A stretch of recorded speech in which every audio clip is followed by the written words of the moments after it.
Universitas Trunojoyo Madura dari kelas Ekonomi Pembangunan C NIM 132. Di sini saya akan membagikan video mini riset saya untuk memenuhi tugas mata kuliah masalah dan kebijakan pembangunan. Untuk mata kuliah MKP ini diampu oleh Bapak Sumarto SEME. Oke, pada video riset kali ini saya mengangkat tema mengenai sistem ekonomi. Baik semuanya, ada yang tahu nggak apa sih sistem ekonomi itu? Sistem ekonomi merupakan cara yang dipakai oleh suatu negara untuk menyelesaikan atau menghadapi masalah dalam bidang ekonomi.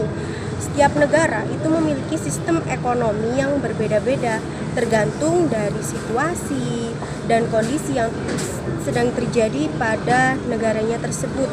Terdapat pengertian sistem ekonomi menurut beberapa para ahli. Yang pertama yaitu menurut Gilarso, bahwasannya sistem ekonomi adalah keseluruhan tata cara untuk mengkoordinasikan perilaku masyarakat, baik produsen, konsumen, pemerintah, bank, dan sebagainya dalam menjalankan kegiatan ekonomi, distribusi, konsumsi, investasi, dan sebagainya, sehingga terbentuk satu kesatuan yang teratur dan dinamis. Selain itu juga menurut para ahli Georgi, Grossman, dan Manu, bahwasannya sistem ekonomi adalah sekumpulan komponen-komponen atau unsur-unsur yang terdiri dari atas unit-unit ekonomi serta lembaga-lembaga ekonomi yang bukan saja saling berhubungan dan berinteraksi, melainkan juga saling menopang dan mempengaruhi. Setelah itu, menurut M.C. Eichhorn, bahwasannya seperangkat mekanisme dan institusi untuk menjawab pertanyaan apa, bagaimana, dan untuk siapa barang dan jasa diproduksi, atau what, how, dan for whom. Dari definisi-definisi tersebut sebenarnya dapat ditarik kesimpulan tentang pengertian sistem ekonomi. Pada dasarnya sistem ekonomi adalah suatu cara untuk mengatur dan mengorganisir semua kegiatan ekonomi dalam anggota masyarakat, baik oleh pemerintah maupun pihak swasta berdasarkan prinsip tertentu demi mencapai kemakmuran atau kesejahteraan. Untuk menjalankan suatu perekonomian, sebuah negara harus menentukan sistem ekonomi yang akan digunakan. Sistem ekonomi akan digunakan oleh negara untuk mengalokasikan sumber daya yang dimilikinya. Sistem ekonomi terdiri dari berbagai macam, di mana perbedaan dari setiap sistem terletak dari bagaimana cara sistem tersebut mengatur faktor produksinya. Pada video mini riset kali ini saya mengambil sebuah contoh kegiatan yang menerapkan sistem ekonomi, yaitu transaksi jual beli di pasar, khususnya yaitu sekarang saya berada di pasar tradisional Menganti, Gresik, di mana sistem ekonomi yang berlangsung pada transaksi jual beli tersebut adalah dengan menerapkan sistem ekonomi Pancasila. Mengapa demikian?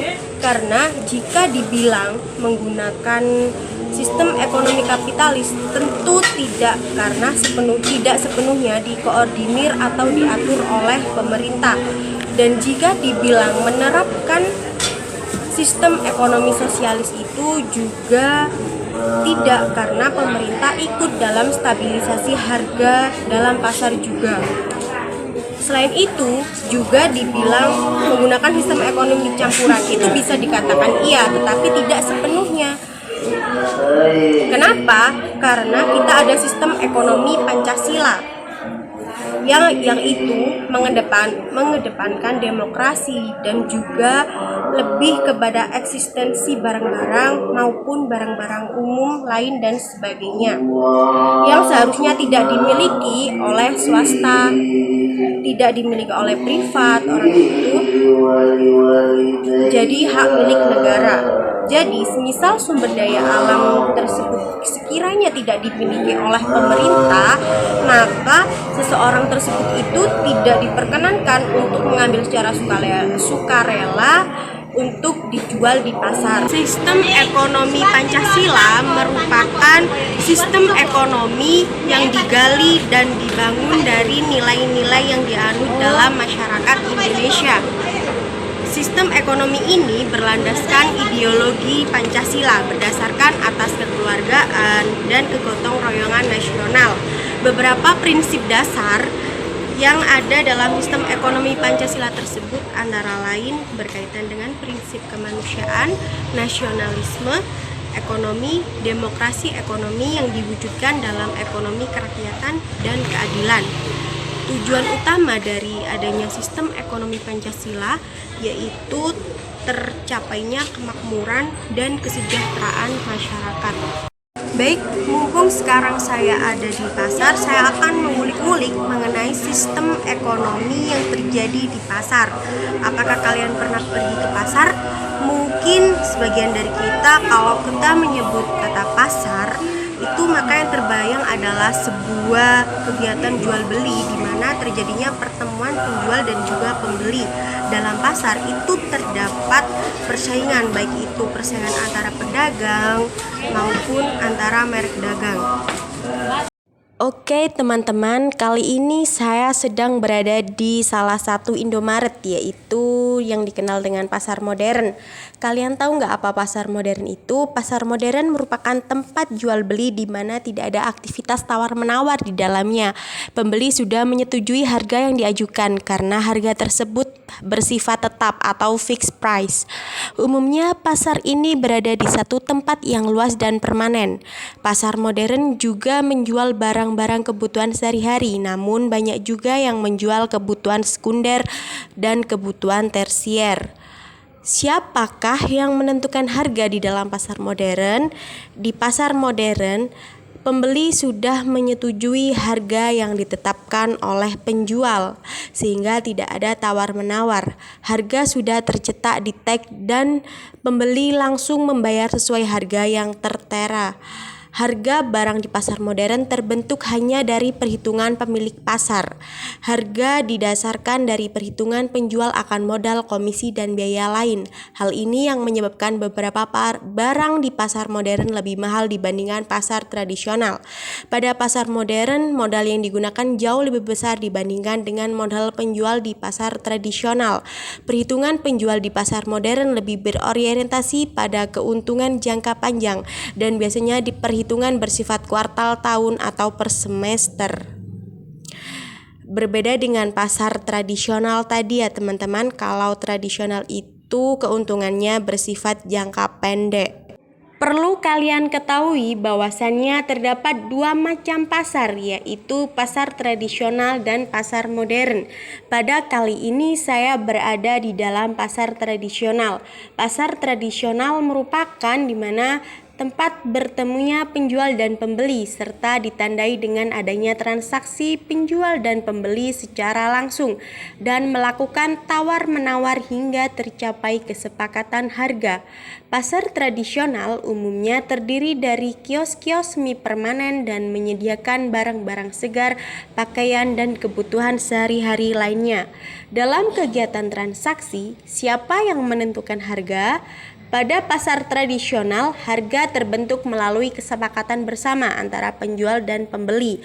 Penjual bisa memasang harga sesuai yang diinginkan berdasarkan keuntungan yang ingin diterimanya, dan pembeli boleh mengajukan keberatan akan harga yang diajukan penjual. Mereka akan melakukan tawar-menawar hingga sepakat, inilah yang menjadi pembentuk harga.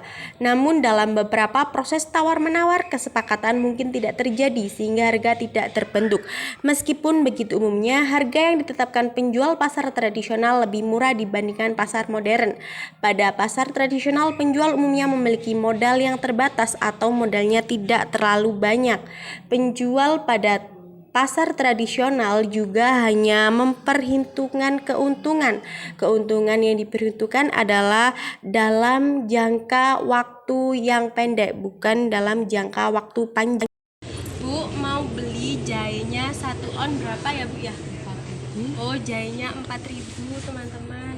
Baik Bu, jahe 4.000 sama untuk ininya seperempat 3.000. jeruk nipisnya seperempat 3.000. jeruk nipisnya seperempat 3.000. Baik Bu, bisa diambilkan langsung. Perlu kalian ketahui bahwasannya terdapat berbagai macam sistem ekonomi yang dipakai oleh banyak negara yang ada di dunia termasuk Indonesia, yaitu diantaranya yang pertama sistem ekonomi tradisional, di mana sistem ini suatu sistem dalam organisasi kehidupan ekonomi berdasarkan kebiasaan, tradisi masyarakat secara turun-menurun yang mengandalkan faktor produksi apa adanya. Dalam sistem ini manusia biasanya melakukan barter. Yang kedua, sistem ekonomi komando, yaitu terpusat di mana pemerintah memiliki kekuasaan yang dominan pada pengaturan kegiatan ekonomi. Negara yang menganut sistem ini antara lain Rusia, RRC, dan negara-negara Eropa Timur bekas negara Uni Soviet.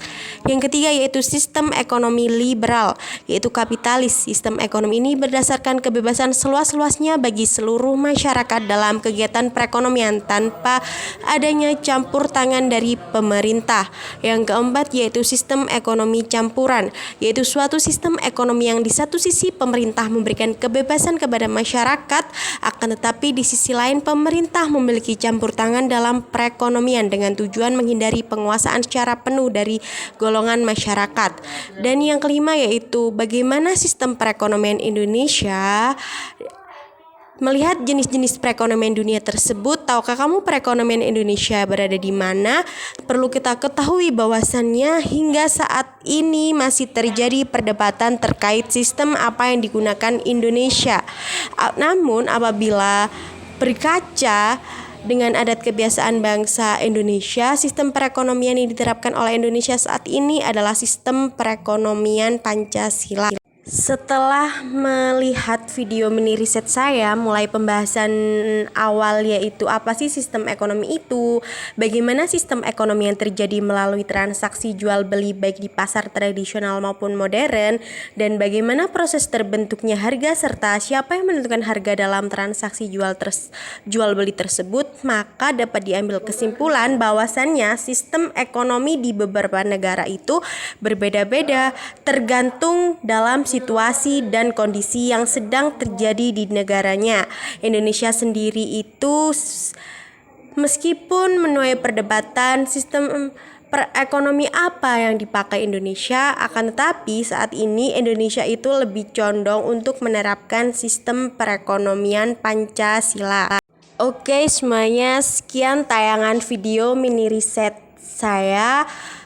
Semoga bermanfaat. Kurang lebihnya saya Nala Iza Khaironi, mohon maaf yang sebesar-besarnya. Wassalamualaikum warahmatullahi wabarakatuh.